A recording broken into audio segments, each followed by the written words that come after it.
Assalamualaikum warahmatullahi wabarakatuh. Saya Monica, BP 19 kelas M11. Di sini saya akan mempresentasikan tentang manajemen konflik dan contoh kasus dari manajemen konflik. Kita masuk ke pengertian konflik. Konflik dapat diartikan sebagai ketidaksetujuan atau lebih antara anggota organisasi atau kelompok-kelompok organisasi yang timbul karena mereka harus menggunakan sumber daya alam yang langka secara bersama-sama. Secara mereka mempunyai tujuan, status, nilai-nilai, dan persepsi yang berbeda-beda. Macam-macam konflik. Yang pertama, konflik di dalam individu. Yang kedua, konflik antara individu dalam organisasi yang sama. Yang ketiga, konflik antara individu dan kelompok. Yang keempat, konflik antara kelompok dalam organisasi yang sama. Yang kelima, konflik antara organisasi. Yang keenam, akibat adanya bentuk persaingan ekonomi dalam sistem perekonomian suatu negara. Sebab-sebab timbulnya konflik, faktor-faktor yang dapat menimbulkan adanya konflik dalam suatu organisasi antara lain adalah: yang pertama, berbagai sumber daya yang langka; yang kedua, perbedaan dalam tujuan; yang ketiga, saling ketergantungan dalam menjalankan pekerjaan; yang keempat, perbedaan dalam nilai atau persepsi; yang kelima, sebab-sebab lain.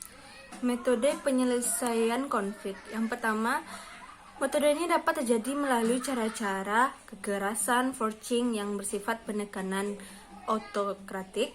Yang kedua, penenangan smuling, yaitu cara yang lebih diplomatis.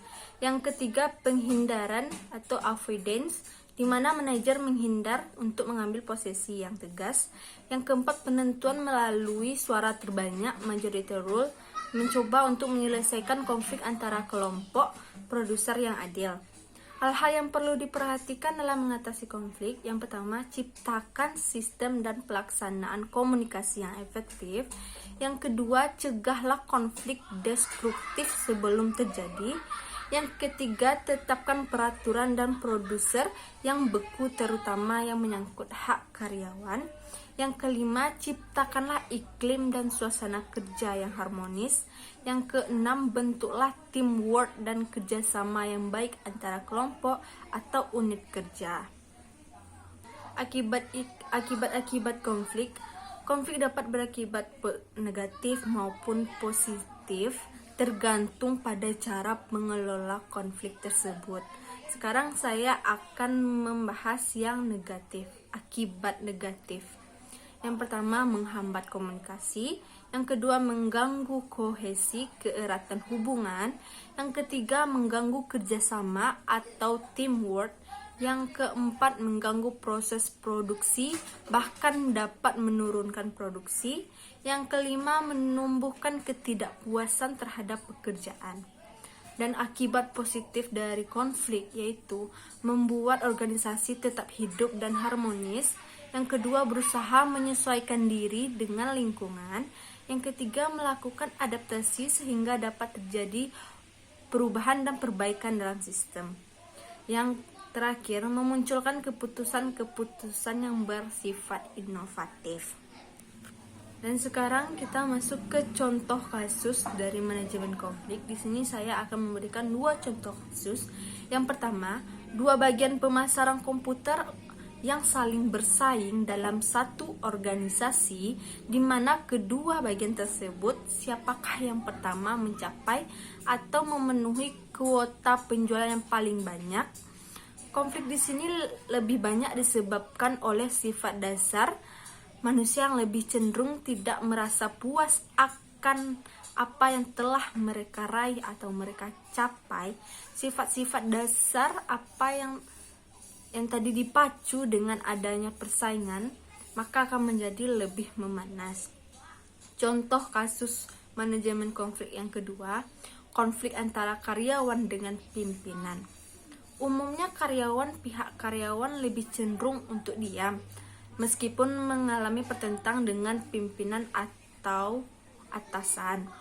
Yang penting bagi suatu organisasi adalah agar setiap konflik hendaknya bisa diselesaikan dengan baik.